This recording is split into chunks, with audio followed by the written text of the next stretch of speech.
Hello everyone. तो कैसे आप लोग? आशा करता हूँ आप लोग बहुत अच्छे होंगे और मस्त होंगे। आज के क्लास में एक बहुत ही इंपॉर्टेंट क्वेश्चन को सॉल्व करने जा रहे हैं जो आपके बोर्ड एग्जाम 2022 में पूछा गया था।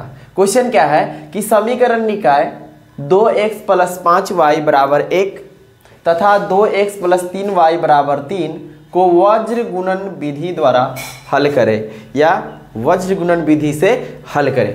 क्या करेंगे? सबसे पहले लिखेंगे हल, और हल में लिखेंगे दिया गया है कि या दिया गया रैखिक समीकरण युग्म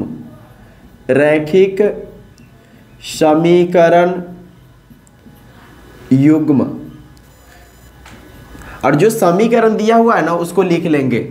जो समीकरण दिया हुआ है उसको लिख लेंगे। क्या लिखेंगे? लिखेंगे 2x + 5y = 1। उसके बाद लिखेंगे दूसरा समीकरण 2x + 3y = 3।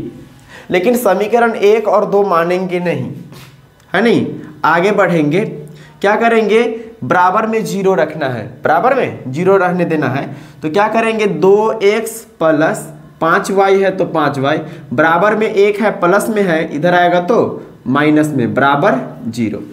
अब 3 को भी उस साइड ले चलेंगे तो क्या हो जाएगा? 2x + 3y, अब प्लस में 3 है, उधर जाएगा तो माइनस में 3 बराबर 0। ये समीकरण 1 मान लेंगे और इसको समीकरण 2 मान लेंगे। इतना काम कर लिए। अगला काम करेंगे तुलना करने का। रैखिक समीकरण युग्म, युग्म मतलब जोड़ा। तो देखिए क्या लिखेंगे? a1x + b1y + c1 = 0। और इधर करेंगे क्या? a2x + b2y + c2 = 0। अब क्या करेंगे? तुलना करेंगे। यहाँ x के साथ a1 है तो a1 बराबर, यहाँ x के साथ 2 है तो 2, मतलब a1 बराबर हो गया 2। फिर y के साथ b1 है तो b1 बराबर, यहाँ y के साथ 5 है तो 5, यहाँ c1 है तो c1, और इधर c1 के जगह क्या है? -1, तो -1 लिख लिए। आगे इधर करते हैं काम। क्या है? x के साथ a2 है तो a2 बराबर, x के साथ 2 है तो 2, a2 बराबर 2। y के साथ b2 है तो b2 बराबर, y के साथ यहाँ क्या है? 3, तो b2 बराबर 3 हो गया। आगे देखिए c2 बराबर क्या होगा? -3, तो -3 लिख लिए। अब a1 b1 c1 a2 b2 c2 का मान जब निकाल लिए हैं तो क्या लिखेंगे? वज्र गुणन विधि से। इसलिए वज्र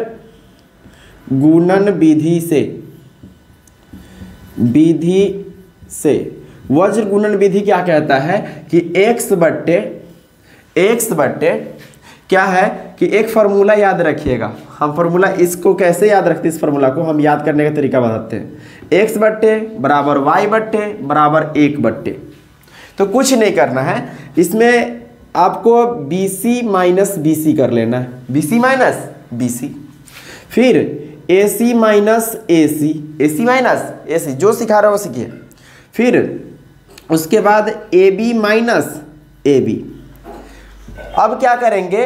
इसमें 1 2 2 1 1 2 और उल्टा फिर 2 1, फिर 2 1 पर समाप्त हुआ तो यहाँ फिर लिखेंगे 2 1, फिर 1 2, फिर 1 2 पर समाप्त हुआ तो लिखेंगे 1 2 और 2 1।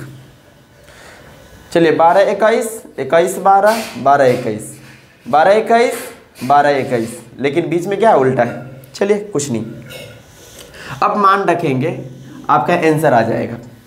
क्या है कि x है तो x, अब b1 के जगह कितना रखना है? तो 5 गुने c2 का वैल्यू कितना है? c2 के जगह -3।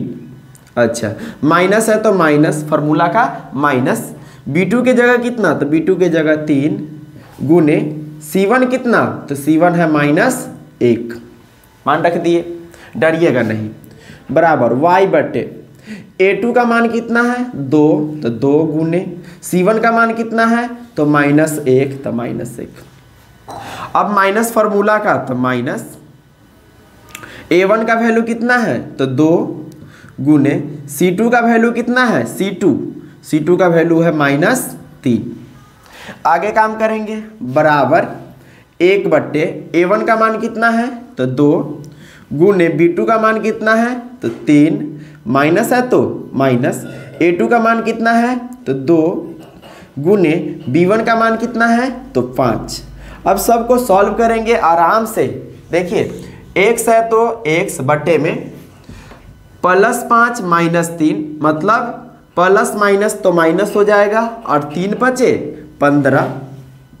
चलिए अब माइनस माइनस क्या होगा प्लस, और 3 कम 3 तो +3 बराबर y बट्टे, अब y के बट्टे में करेंगे, किसके बट्टे में y के बट्टे में। तो प्लस है माइनस है तो माइनस, और 2 एकम 2, अब माइनस माइनस प्लस और 2 तिहाई 6 +6 बराबर 1/1/, 2 तिहाई 6 माइनस 2 पंचे 10।